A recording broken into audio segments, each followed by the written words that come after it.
Primeira leitura do livro do profeta Ezequiel, o Senhor grita forte aos ouvidos do profeta a destruição de tantas realidades de pecado que assolavam a cidade santa.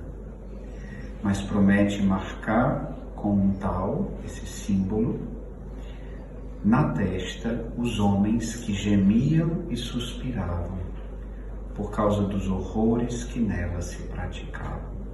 Estes, marcados com um tal sinal dos eleitos de Deus, seriam poupados da destruição. Em 1215, que era a época em que vivia São Francisco, o Papa Inocêncio III promoveu uma grande reforma na Igreja. E em um importante sermão ele cita a profecia de Ezequiel 9, sobre o tal, e afirma: nós somos chamados a reformar as nossas vidas, a estar na presença de Deus como um povo justo. Deus nos reconhecerá a partir do sinal do tal, impresso em nossas frontes.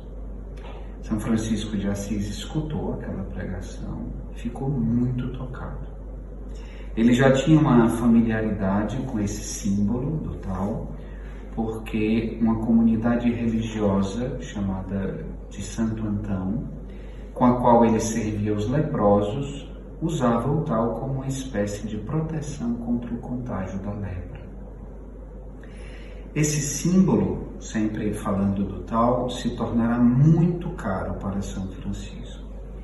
Com o tal ele assinava os seus escritos. Ele traçava o tal nos muros e nas portas. Ele dizia para os frades que o hábito franciscano tinha a forma de um tal e convidava os frades a tornarem-se crucificados vivos, porque o tal é como se fosse uma cruz. Tornarem-se crucificados vivos no serviço aos últimos e no anúncio do Evangelho.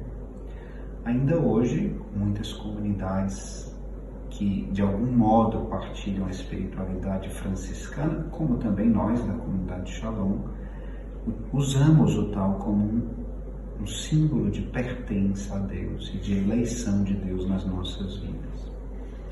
Pessoalmente, no ano de 1990, quando eu começava a pensar na minha vocação, ou talvez não tivesse nem começado a pensar, estava lendo o livro Irmão de Assis e muito tocado pela vida de São Francisco e coloquei em oração, entreguei a minha vida nas mãos de Deus e abri a Bíblia, a palavra. E saiu exatamente esse texto de Ezequiel 9, em que Deus dizia que marcaria com um tal os seus eleitos. Mais adiante, num outro retiro, Deus me falava através de uma outra palavra bíblica: até quando viverei em meio aos homens que não buscam a paz?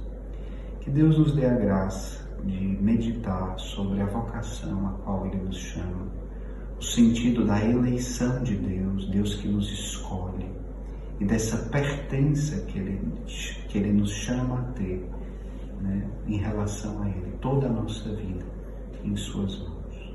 Louvado seja nosso Senhor Jesus Cristo. Para sempre.